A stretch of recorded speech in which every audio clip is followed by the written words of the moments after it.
Chal, uh, okay, recording has started. Guys, welcome back. Me and Aditya are having a nice chat. This is the second session, second round of our chat, where we dig into the political history of India. We've covered a fair amount of ground as far as other civilizational states like Russia and China are concerned, and we will continue with where we left from. And this was about the time when Aditya was talking about what unites Russia, what gives Russia that sense of identity and purpose, where he was talking about this, the kind of, what were you talking about, Adi? The kind of unity that the Russians were. Yeah, so basically we digressed a lot. Yeah. We went till the Habsburgs and the Austro-Hungarians and some Hungarian Marxist writer who's recently deceased who wrote about Soviet Union. And we were also basically, talking about multiculturalism and all. But what? yes, so yeah. But So what basically, underlines the fact, Mhm. एक minute रुक यार. Let me just summarize what underlines the fact is what you were saying, that okay, China had certain elements of cohesive factors which sort of glued the Chinese sense of Chinese civilization together.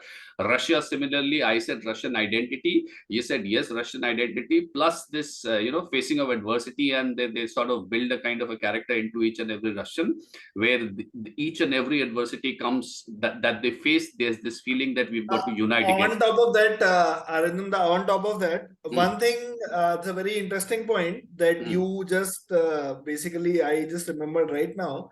So there is something that Naipaul wrote, V.S. Naipaul, in his, I think, in his one of his later books. It was called, it was either a writer's people or I am forgetting the name of this book. It was basically a collection of his essays. So he has written the writer's world. A writer's world. No, it was not a writer's world. It was basically a writer's people. Acha. There it was that, or there is this another non-fiction book of his, equally famous. I am forgetting the name right now.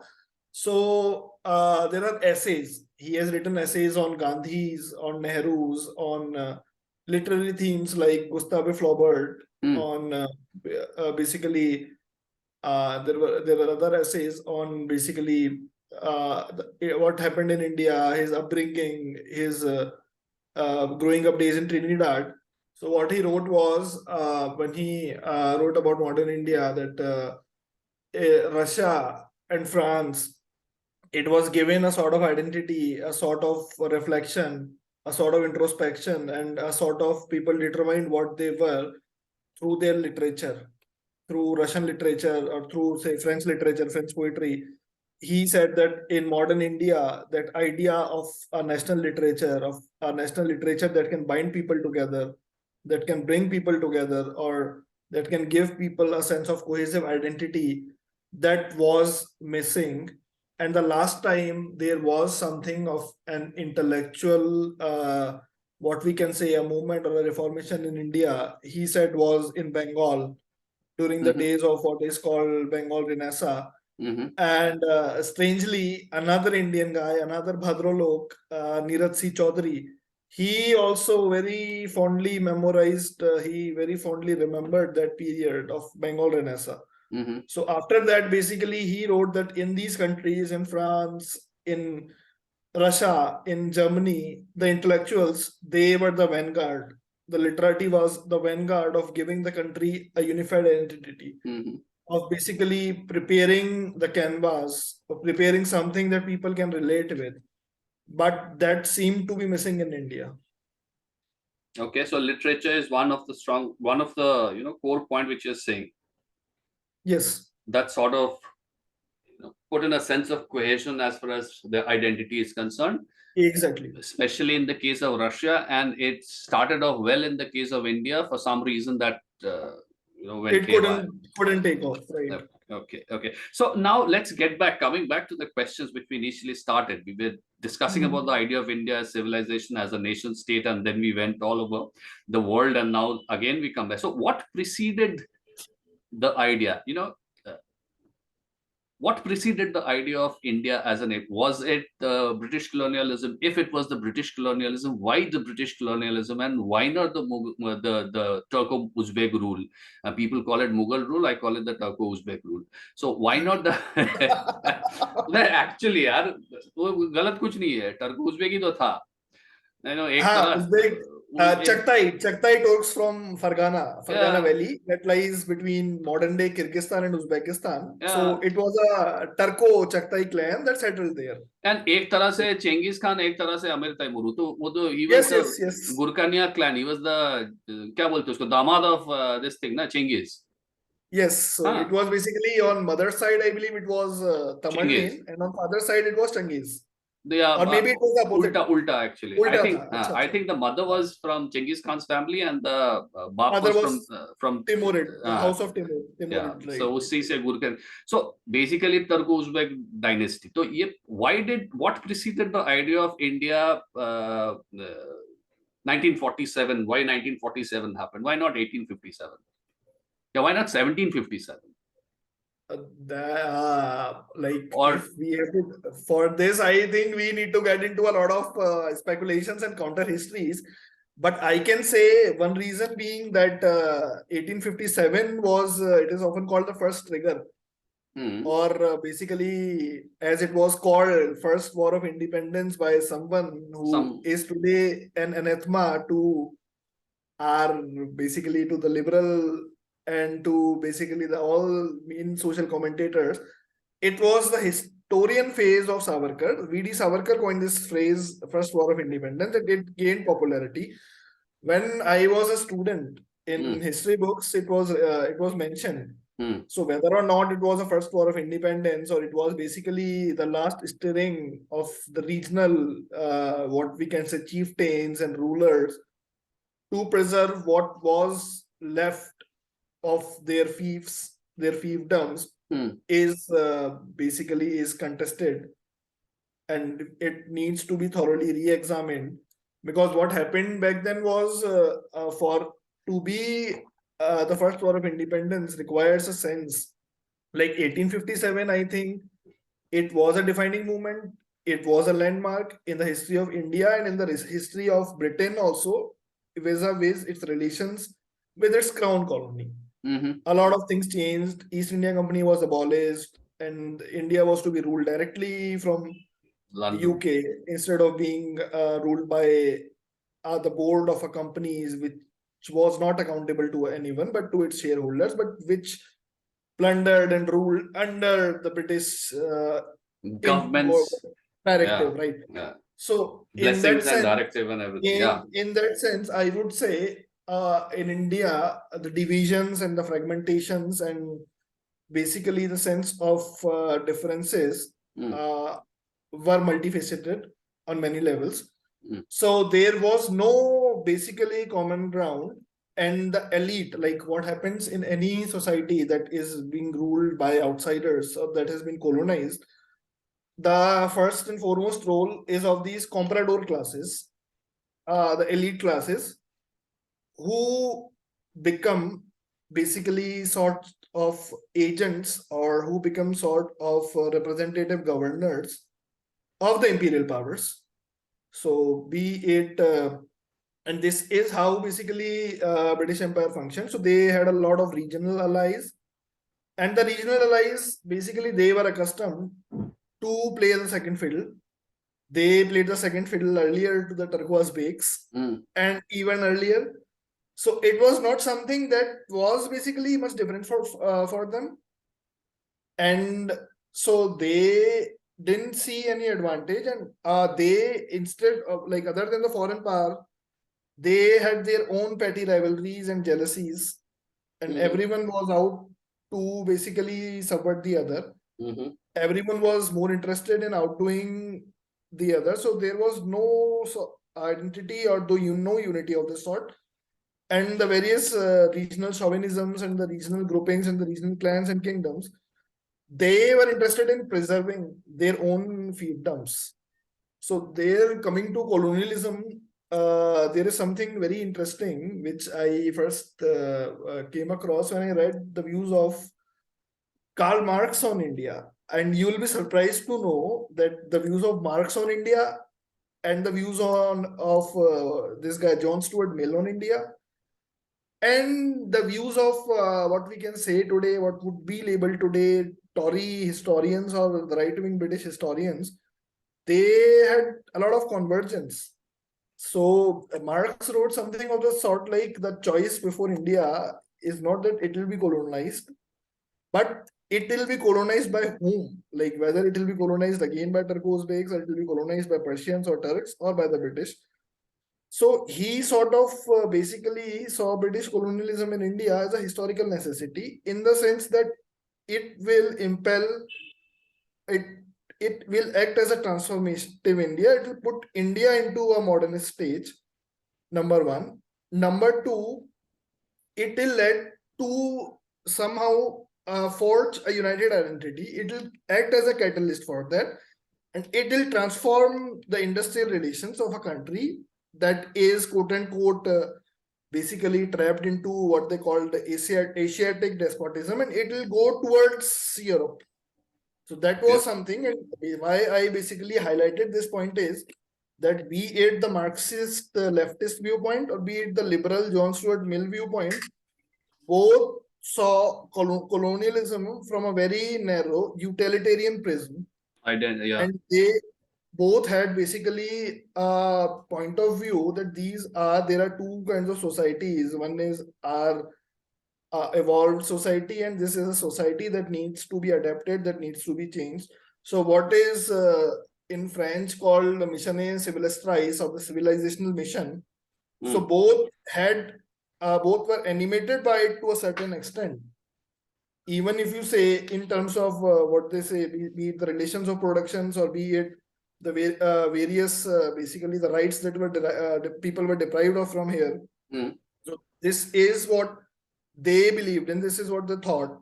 But the real like what people here, what they thought, what were their perceptions, the Indian accounts of Indians of that time, they don't exist, or they are lying in some dusty bookshelves, or they don't exist, because the written tradition in India, the written historiographic tradition in India is not that old. In India, the oral tradition, it was given more weightage, and Indian historiography started very late. So for that reason, whatever was here, what people saw, be it the colonialism, be it the empires before that, we have to rely on narratives written by either Westerners or Arab or Tunisian or Moroccan travelers or Chinese travelers, because it has been often said like Indians don't have a sense of history. And I believe it is fairly true, because Indian historiography, if you see, it started first very late. Then it became basically as an appendage, an ideological appendage for furthering tendentious viewpoints or tendentious views. So it became a close ancillary of the political. So it was more like a propaganda kind of an arm, depending on different, depending on the political agenda. So, yes, so the sort of historiography that we see, the debates and the engagement that is there in other countries, or the sense of history, or the sense of not placing history into boxes, into black and white predetermined Venetian boxes, or seeing good versus evil, or liberal versus anti-liberal, or basically this what they call it, xenophobic, or basically supremacist, or versus minorityisms and otherism. So that is lacking, the lacuna is lacking. So along with one of the factors which sort of prevented the cohesion of Indian identity, as you said, was literature. Another one could be this lack of written history and more of a kind of a dependence on traditional oral history, which people took advantage of. The guys who came with the idea of written history, they sort of triumphed over the oral historian fact, and because those records could be preserved and those records could be gone back to check. Actually, Rindanda, this is a very interesting point. As you see, the written history, written manuscripts, and the circulation of written books, it started very late. prior to this, all cultures, be it pagan societies or Indian societies, they relied on oral culture more. Mm. Even like I was reading this book by Frank Furedi called Power of Reading. So even in the 1960s, in the 1950s, when there was this disenchantment with modernism, and there were anthropologists like this guy Claude Lévi-Strauss and these people, even in France, there were basically Derrida and Sartre and their precursors and their fellow travelers. So a lot of emphasis was laid on this fact that when they said knowledge is power, knowledge translates into power, they tried to look into the hegemony of the written text and to deconstruct it. So there was briefly and fleetingly an attempt to say that oral cultures were superior, or oral cultures had more transmitted knowledge, and oral cultures had something that was being determined, was being like people knew certain things that are today maybe considered extraneous, or maybe people are not aware of them, but they had a certain like they had a code of their own. Like if you even see like village societies, if you see villages, so the society of like they may not be very well lettered, they are not reading daily news, but their life is organized around something. They have a mooring. So that mooring was there in oral societies. Then came the written word. And after the written word, there was this massive information overload, this massive, what we call a transformation of societies through internet and through the power of electronic media. So here comes the dual forces of what this guy, Marshall McLuhan, he called this medium is the message, that it will convert us and we'll be converted by it, and it has its own matrices and own determinants. Then came this other transformation, which a lot of these science fiction writers wrote about, where also the famous debate between what I think is Neil Postman called it, whether the future, the ultimate dystopia would be Orwellian, or would it be what related to Huxley? Like, would it be more of Huxley? Huxley or George Orwell? Yeah. Yes. So that is also the debate. So basically, the crux is that this was a deficit, the over-reliance on oral tradition. And when the continuity broke down, there was no written tradition. And then this was subject to a lot of interpretation. So there was no counter view. There was just a view, but there was no counter view, and the view came to be universally accepted. Only if we consider the idea of nation state, the Westphalian idea of nation state, to be sacrosanct, जो आज के दिन में है. आज के दिन में the entire world is divided into nation state. So it came in the 16th, 17th century, which was a part of the modernization, if we can use the term, which was a part of the modernization process. People adapted, Russia adapted because their society went industrial. So they were already, whether they think it or not, whether the West considers them or not, they were a part of the modernization. One of the core countries that underwent modernization, India mein nahi hua. And that is where probably during the 1940s, there was this realization of such that we have to be a nation state. We are about to become a nation state. और उसमें अगर उस हिसाब से देखोगे, दूसरा nation states that were more advanced, that were more industrialized, that were more modernized, had this tradition of written history, which we did not have. So that is one of the drawbacks which you're saying. As I said, if we want to keep this discussion within the framework of nation states. Okay. Now, comes back to my next question. What was the British role in this idea of India, political history of India? What role did the British play? I mean, they played a major role. Whether they liked it or not is a different thing. Yes. So, for better or worse, or whether we like it or not, whether we agree with it or not, or whether it doesn't matter on which side of the debate we are on.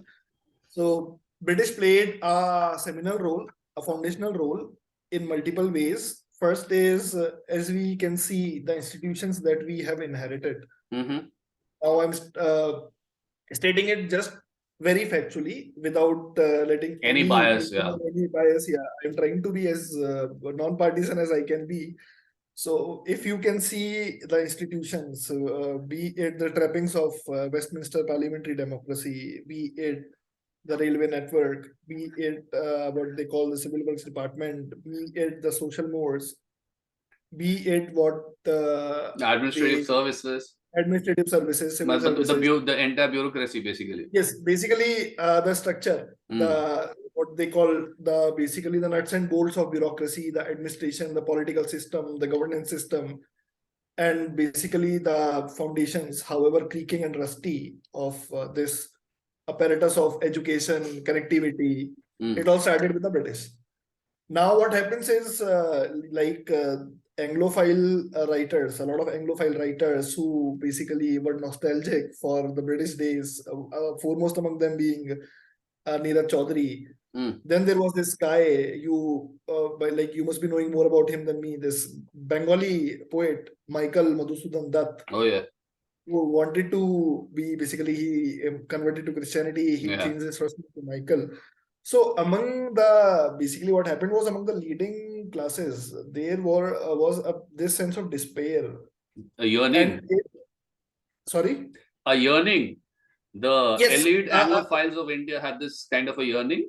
It was basically, I would say, it was a mixed bag. Like they had a despair because they perceived their culture, their civilization to be inferior. Yeah. At the same time, they were besotted, they were dazzled by the superiority of this British civilization, which is bringing order, which is bringing new technology, which is bringing which seemed to be enlightened order of the day. And that is how the colonial powers, they projected themselves to be. And in that way, be it like the French had a word called évoluer.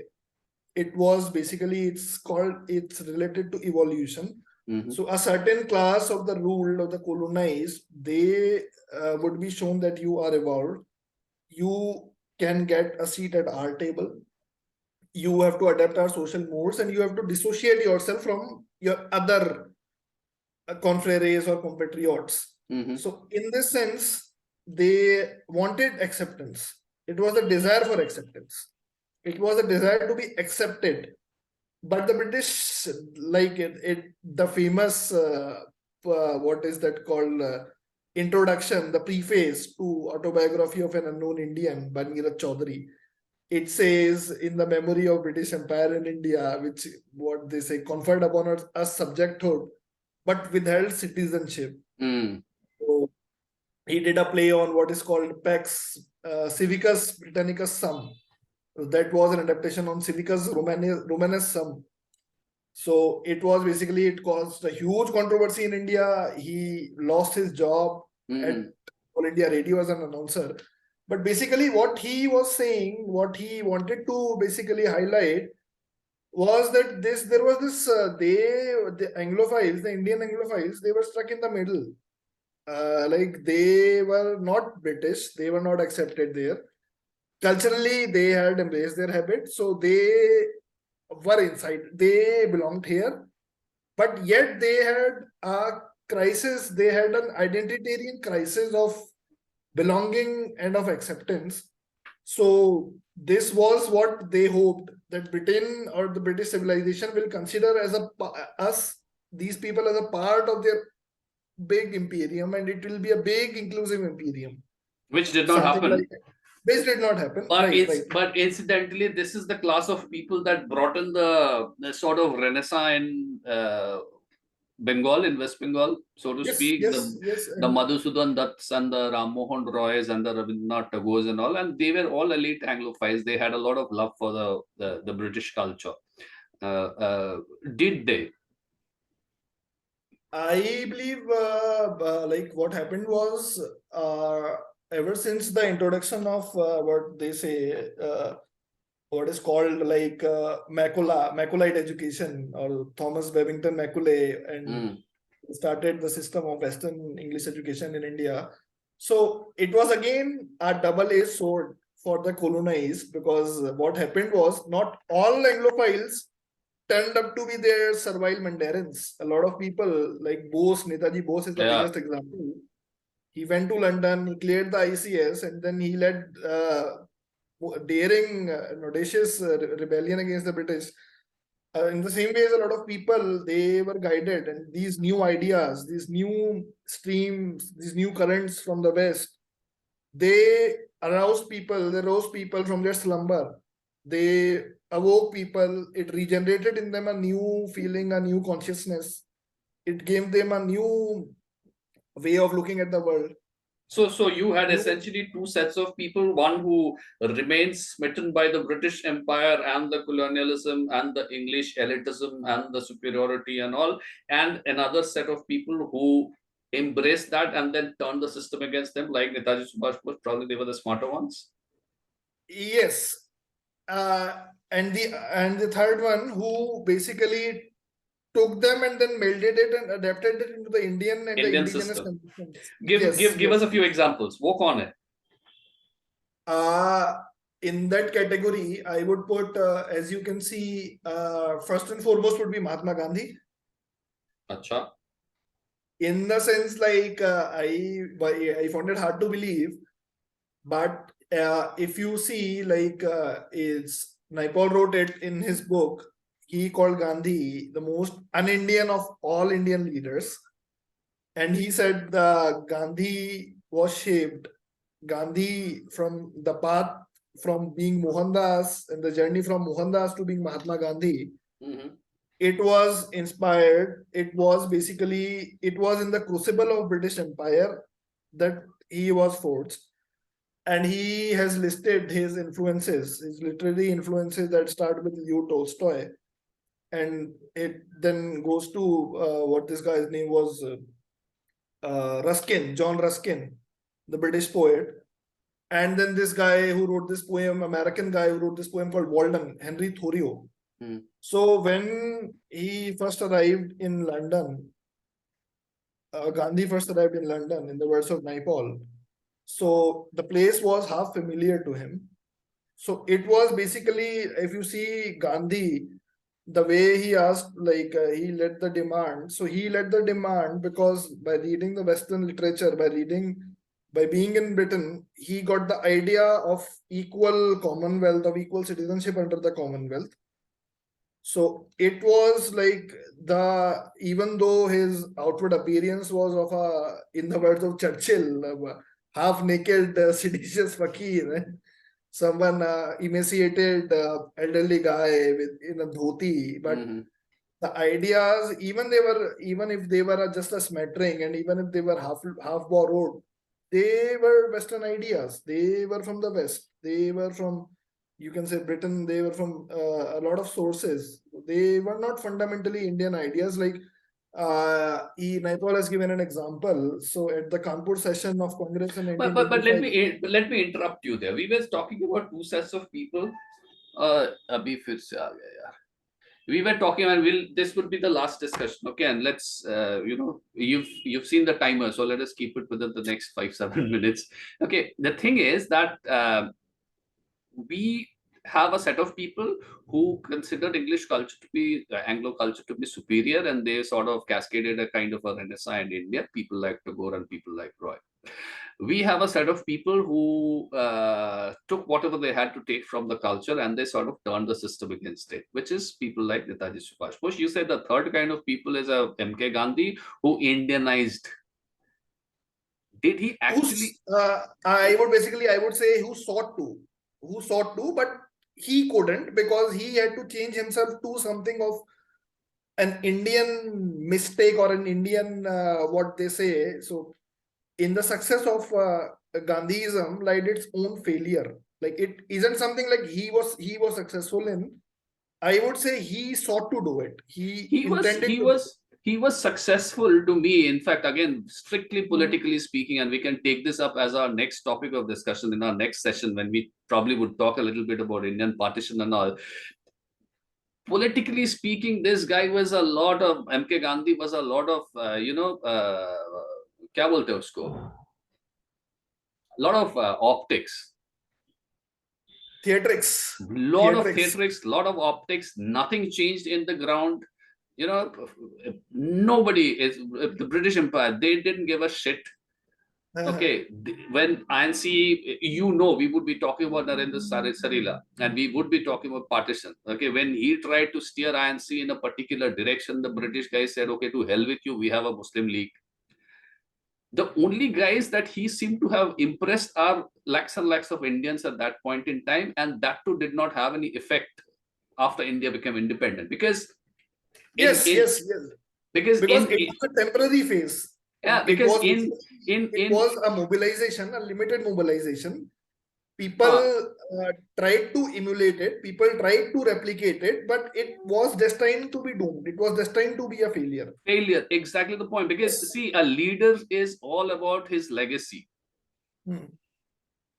Okay, a leader leaves his legacy behind. Today, I mean, it's all good to talk about MK Gandhi and his non-violence and all. How many guys practice? Not even 10 people practices, carry forward his legacy. So as a leader also, I mean, I would go ahead and I would I can put in a controversial remark if I say that, there are guys who are far more violent than him.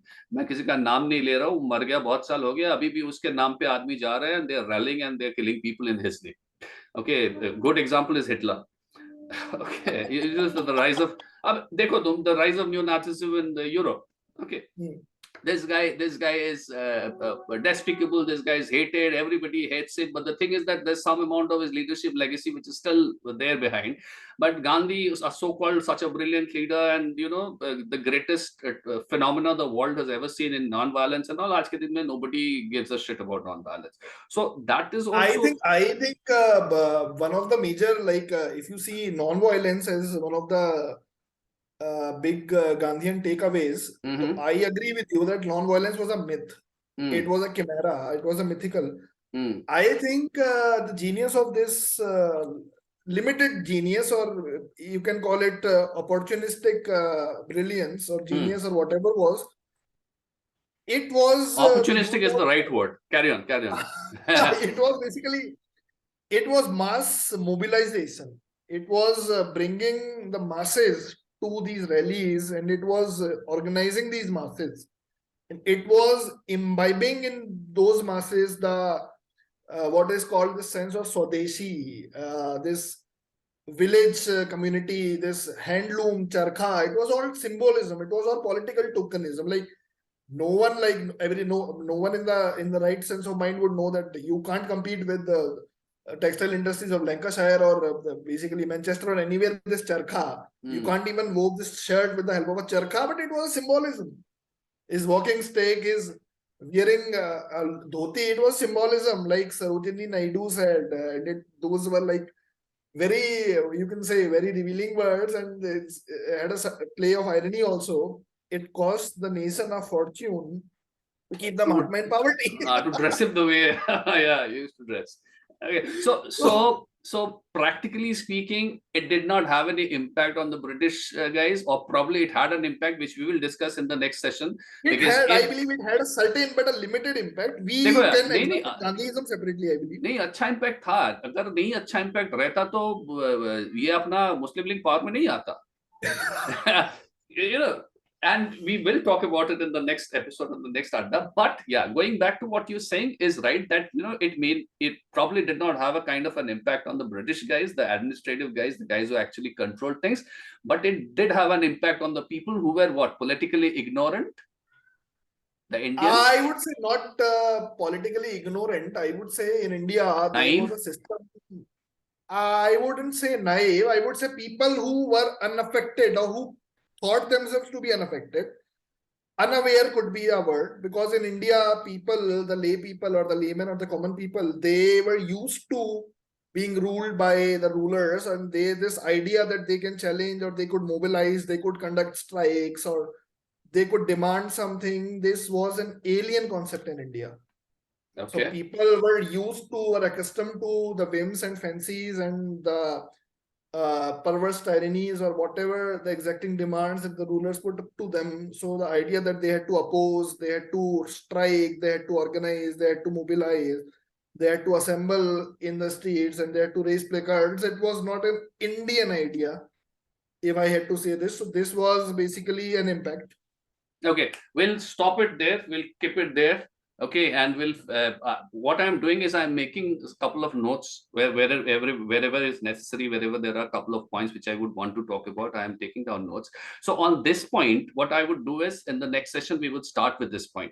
Okay, mobilization of people and what role did he have to play? And that's the time when we would probably be talking about the role of Indian National Congress also. Okay, Yeah, so on the next session we'll do on Gandhi and Congress, and then we can do one on partition after that. as this Adda goes, Adi, I'm like absolutely delighted with this Adda. So let's keep it this way. Let's keep it absolutely open. जैसे चल रहा है चलने दो. ठीक है. All right. It was nice catching up. It was great. It was great. Sure, thank you for watching. Thank you, viewers. Thank you for watching. Say bye to Adi and keep liking and keep subscribing. Thank you very much. Thank you.